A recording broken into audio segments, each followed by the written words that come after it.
Hello students. आज हम अध्याय 3 में क्या क्या पढ़ा और उसके आगे जो बचा हुआ भाग है वो देखेंगे।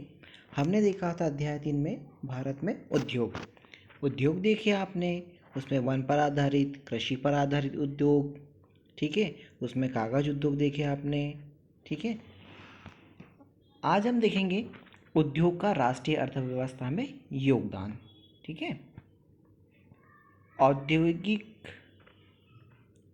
आयोग के अनुसार ईसा से पूर्व भी भारत एक औद्योगिक देश था, ठीक है।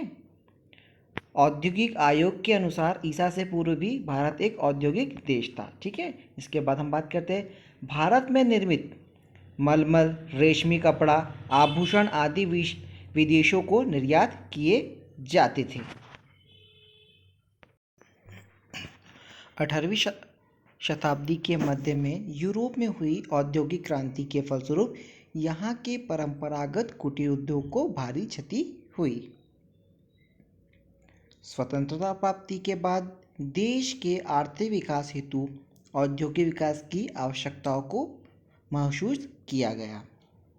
सन 1950 में राष्ट्रीय योजना आयोग की स्थापना हुई। पंचवर्षीय योजनाओं के माध्यम से भारत के औद्योगिक विकास हेतु चरणबद्ध लक्ष्य तय किए गए। उद्योग से उत्पादन में वृद्धि, ठीक है।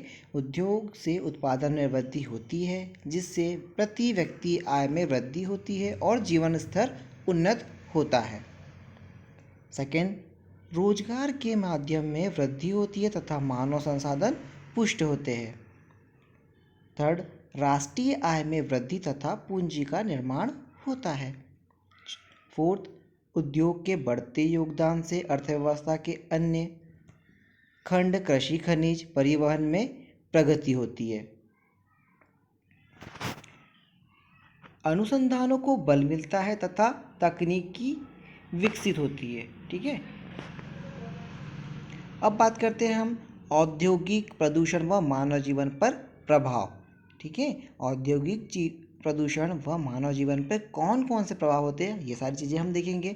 सबसे पहले हम बात करते हैं वायु, जल और भूमि में किसी भी भौतिक, रासायनिक अथवा जैविक अनचाहे परिवर्तन से जिससे प्राणी मात्र का स्वास्थ्य, सुरक्षा और कल्याण को प्रभावी तौर से हानि पहुंचाती हो उसे प्रदूषण कहते हैं। ये प्रदूषण की हमारी परिभाषा है।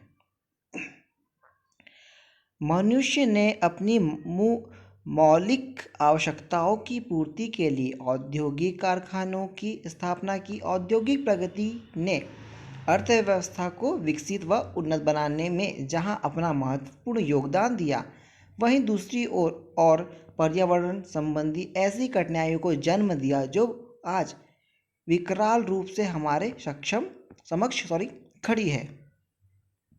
इसके बाद बात करते हैं हम आज पर्यावरणविद इस बात का अनुभव कर रहे हैं कि औद्योगिक इकाइयों से निकलने वाला कचरा, दूषित जल, विषैली गैस आदि संपूर्ण पर्यावरण को प्रदूषित कर रही है। पारिस्थितिक तंत्र का संतुलन बिगड़ रहा है तथा प्रदूषण को स्थिति संकट बिंदु तक पहुंच गई है जिससे पृथ्वी पर जीवन के अस्तित्व के लिए खतरा पैदा हो गया। अब हम बात करते हैं प्रदूषण के प्रकार। सबसे पहले देखेंगे हम वायु प्रदूषण, जल प्रदूषण, भूमि प्रदूषण और ध्वनि प्रदूषण। वायु प्रदूषण, कारखानों से निकलने वाली हानिकारक गैस व धुआं वायु प्रदूषण का प्रमुख कारक है। विभिन्न उद्योग से होने वाले प्रदूषण की मात्रा एवं प्राकृतिक उद्योग के प्रकार, प्रयुक्त होने वाले कच्चे माल एवं निर्माण आदि पर निर्भर करती है। विभिन्न उद्योगों से होने वाले प्रदूषण की मात्रा एवं प्राकृतिक उद्योग के प्रकार, प्रयुक्त होने वाले कच्चे माल एवं निर्माण आदि पर निर्भर करती है। बात करते हैं हम जल प्रदूषण। जल जीवन का आधार है। जल में अवांछित तत्वों का मिश्रण जल को प्रदूषित कर देता है। औद्योगिक उत्पादन हेतु कारखानों में जल का उपयोग किया जाता है। औद्योगिक प्रक्रिया के दौरान जल में अनेक हानिकारक पदार्थ, लवण, अम्ल, रसायन तथा गैस घुल मिल जाती है। उद्योग से निकला हुआ यह जल जलाशय अथवा नदियों में जाकर मिलता है। इस जल का उपयोग या संपर्क प्राणियों और वनस्पतियों के लिए घातक होता है। औद्योगिक अपशिष्टों के सागरों व महासागरों में डालने से समुद्री जल भी प्रदूषित हो जाता है। हम बात करते हैं नेक्स्ट भूमि प्रदूषण। ठीक है, मृदा प्रदूषण। भूमि एक सीमित संसाधन है, इसके दुरुपयोग के परिणाम भयंकर हो सकते हैं। औद्योगिक अपशिष्ट का भूतल पर फैलाव भूमि प्रदूषण का कारण बनता है। इस प्रकार के अपशिष्ट में अनेक ऐसे पदार्थ होते हैं जो प्राकृतिक रूप में घटित नहीं होते।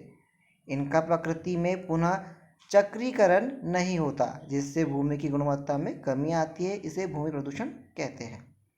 औद्योगिक कचरे में रासायनिक दुर्गंध युक्त ज्वलनशील विषैले पदार्थ पर्यावरण को क्षति पहुंचाते हैं। भूमि प्रदूषण को मृदा प्रदूषण भी कहते हैं।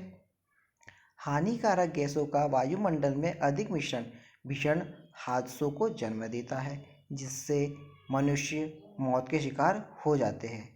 भोपाल गैस त्रासदी इसी प्रकार की औद्योगिक गैस रिसाव व परिणाम थी। ठीक है, जो भोपाल गैस जो त्रासदी हुई थी वो इसी कारण हुई थी। ठीक है,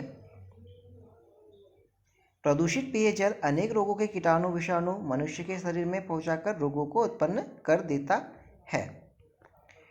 आज का जो चैप्टर है, अभी हमारा जो चैप्टर है ये समाप्त हो गया है। इसके बाद हम आगे का चैप्टर